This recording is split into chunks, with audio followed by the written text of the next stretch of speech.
Good afternoon, good morning, and good evening. My name is Ed Wendlandt. I'm the president of RTCM and would like to share with you the plans for the Digital at Sea North America that have been developed in concert with the US and Canadian Coast Guards, mariners, industry representatives, and IALA. The last e-navigation underway North America conference was held in November of 2019. Although it was less than 2 years ago and just before the pandemic began, it seems much longer than that. And it's worth reviewing the conference topics to refresh our collective memory of our recent focus, the conclusions, and the recommendations from the conference. I will also present the theme and program for the upcoming conference, the future conference plans. So the theme and tagline of the last conference were enabling e-navigation today and tomorrow, and building the infrastructure and reaping the benefits. So, okay, I see that maybe we should advance. Yes, please, next slide. And on to the next one, please. Very good, thank you. So we were very fortunate to have excellent keynote and luncheon speakers. We had the Deputy Commandant for Operations of the U.S. Coast Guard, the Secretary General of IALA, and the Deputy Commissioner of Operations for the Canadian Coast Guard. Next slide, please.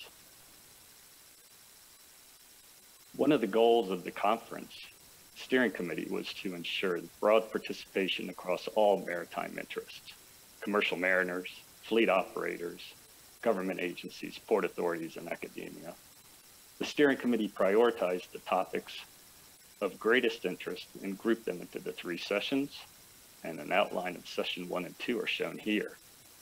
Session 1 covered many of the significant infrastructure requirements that are still to be developed or implemented to deal with the information management framework.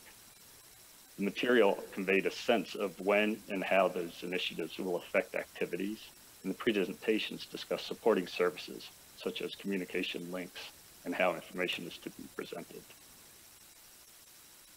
Session 2 on North American governmental plans and programs acknowledged government's role as a significant stakeholder of the supporting infrastructure for digitalization. Covering both Canadian and US activities in this session is particularly important given the shared waterways in the Pacific Northwest, the Great Lakes, and the St. Lawrence Seaway. Next slide, please. Session 3 was on new technologies and tools. Many new technologies and tools present challenges to managers and mariners alike. Keeping abreast of technology changes, updates, and innovation is critical because of their impact on operations, procurement and budget, training, and a host of related factors. Understanding of new technology and tools, their uses and benefits is particularly important in order to avoid problems integrating them into the functioning systems. User understanding of the shortfalls and critical input from users to the manufacturers is an absolute necessity, and stimulating such input was a high priority goal for the session. And session 4 was a closing session and responsible for reviewing the key points raised in preceding sessions, providing for a discussion of points raised, and formulating the conclusions and recommendations for submission to IALA and further distribution. We allowed 5 to 10 minutes for each session moderator to summarize his or her session, and this process worked extremely well and helped us remain focused and capture the feedback from each session. Next slide, please. So the conclusions are shown here. I'm not going to read through all those just in the interest of time, and hopefully you can take a look at them in your leisure as you see the materials. Here's the remaining 9 conclusions. But more importantly, next slide, please. I'll just give that a moment. And then on to the recommendations, next slide, which is what we found the most critical part. So These recommendations were developed. The first was automated ship reporting systems should allow countries to continue to receive the PDF forms created out of the ship reporting database.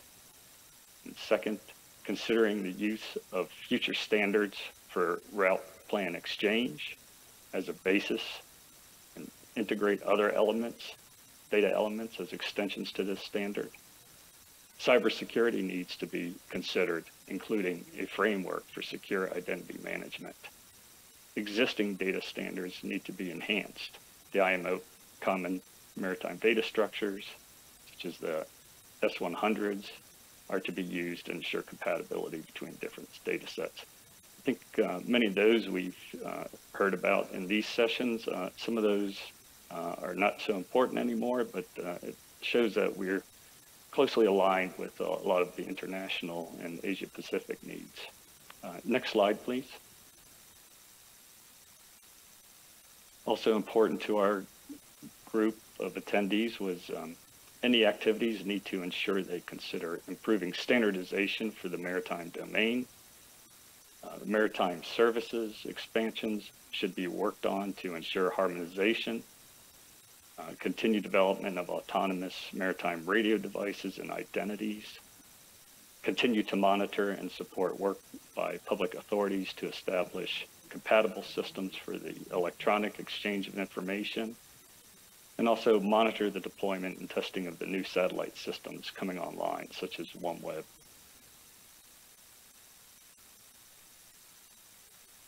Next slide, please.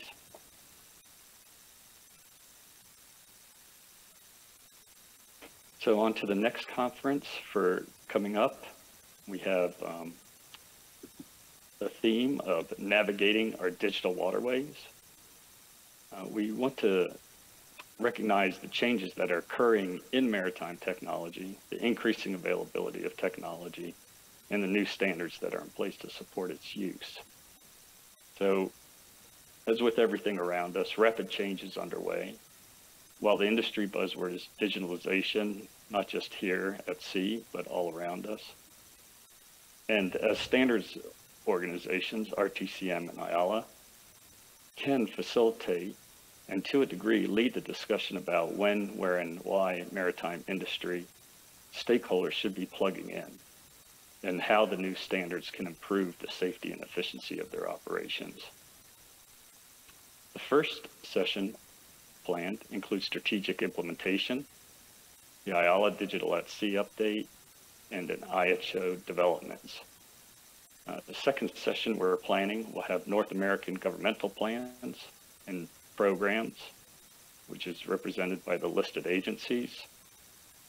The National Oceanographic and Atmospheric Administration and the Canada Hydrographic Service plan to discuss developments related to S100 in the US and Canada. Overall, the first two sessions are designed to evoke answers to the questions. What's your plan? When will it happen? What's happening now? What are the benefits? And how can partners contribute? Next slide, please.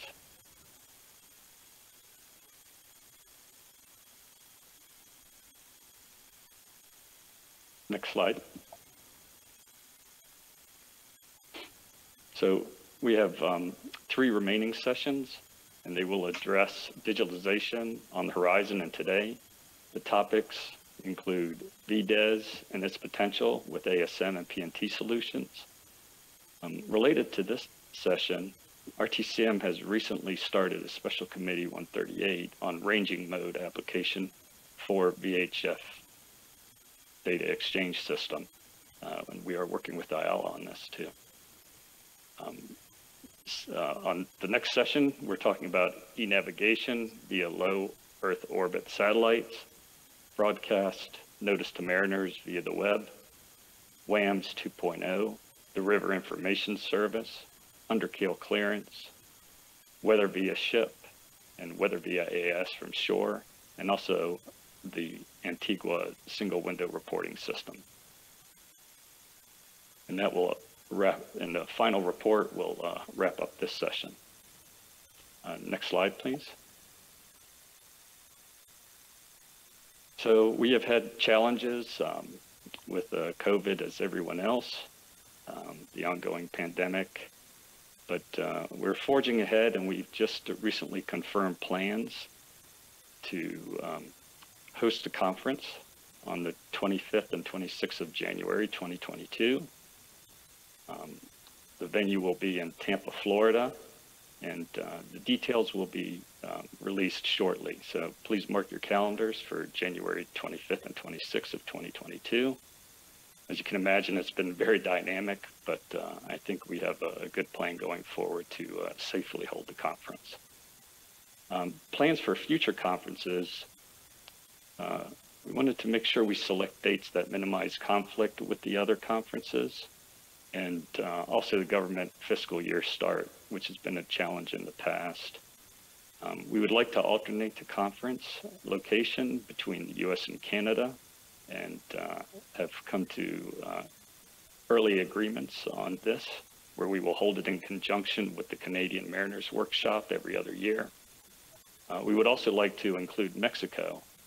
We've reached out to potential delegates from Mexico through IEC, port authorities, and others, but have yet to establish contact with interested members of the maritime community there.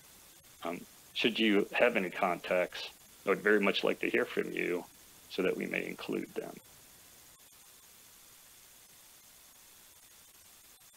And the final slide is a hearty thank you to everyone that made this conference such a success.